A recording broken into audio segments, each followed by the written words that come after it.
Welcome to your law बडी। आज हम बात करने वाले हैं एक बहुत ही इंपॉर्टेंट और स्कोरिंग टॉपिक पर, rights of surety under Indian contract act of 1872। जब एक श्योरिटी किसी डेट के लिए गारंटी देता है तो उसकी भी कुछ लीगल राइट्स होते हैं against the principal, debtor, the creditor and the co sureties. ये राइट्स श्योरिटी को प्रोटेक्ट करते हैं और उनकी लाइबिलिटी को बैलेंस करते हैं। तो चलिए स्टेप बाय स्टेप समझते हैं ये rights with examples and illustrations. पहला राइट जो है वो राइट है सब्रोगेशन, जो कि गिवन है अंडर सेक्शन 140।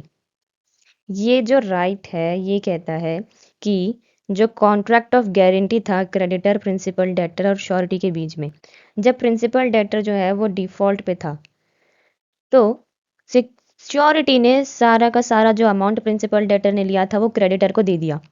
क्रेडिटर को अपना पैसा मिल गया तो वो चला गया। अब क्रेडिटर के पास जो सारे राइट थे ना अगेंस्ट द प्रिंसिपल डेटर की, वो उससे पैसे मांग सकता है, उसे सू कर सकता है वगैरह वगैरह, वो सारे राइट्स अब आ गए श्योरिटी के पास। और अब जो श्योरिटी है वो बन गया creditor with the principal debtor.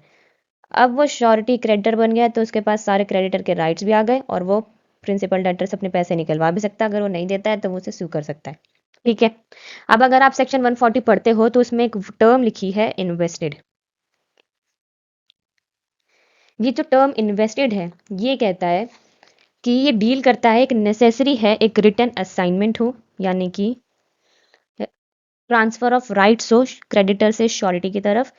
और ये जो राइट है ये श्योरिटी के पास ऑटोमेटिक आ जाता है जब वो प्रिंसिपल डेटर के बिहाफ पे क्रेडिटर को उसके अमाउंट पे करता है। ठीक है। देन हमारे पास सेकेंड राइट ये है sureties right of creditors securities.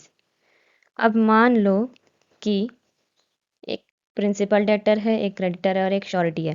Principal debtor ने क्रेडिटर से 1 लाख रुपए लिए थे, ठीक है, लेकिन 1 महीने बाद वो 1 लाख रुपए दे नहीं पाया था। लेकिन जब वो कॉन्ट्रैक्ट ऑफ गारंटी बन रहा था तो प्रिंसिपल डेटर ने क्रेडिटर को एक सिक्योरिटी दी थी। वो सिक्योरिटी क्या थी? उसने गोल्ड दिया था अपने घर में, उसके पास जितना भी था। तो जब 1 महीने बाद प्रिंसिपल डेटर ने वो पैसे नहीं चुकाए तो श्योरिटी ने वो पैसे क्रेडिटर को चुकाए थे। अब जो क्रेडिटर के पास जो गोल्ड था ना, वो गोल्ड जो सिक्योरिटी जो थी वो क्रेडिटर को श्योरिटी को देनी पड़ेगी, क्योंकि अब श्योरिटी के पास क्रेडिटर के सारे राइट आ गए। ठीक है। तो ये जो सेक्शन है ये कहता है कि श्योरिटी जो है वो एंटाइटल्ड है जो भी सिक्योरिटी क्रेडिटर को दी गई है by the principal debtor when the contract of guarantee was taken place.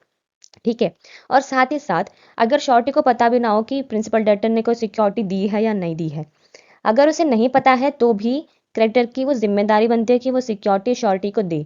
और अगर उसने नहीं दी है या फिर उससे वो गुम हो गई है तो श्योरिटी उसके लिए लायबल नहीं है। वो गोल्ड उसने जितनी भी वैल्यू का दिया था उतनी वैल्यू के लिए श्योरिटी जो है वो डिस्चार्ज हो जाता है। ठीक है। सो ये थी important rights of a surety. अगर आपको वीडियो हेल्पफुल लगी हो तो वीडियो को लाइक करें, शेयर करें, कमेंट में ज़रूर अपने फीडबैक दें और योर लॉ बडी को सब्सक्राइब करना ना भूलें। Thank you.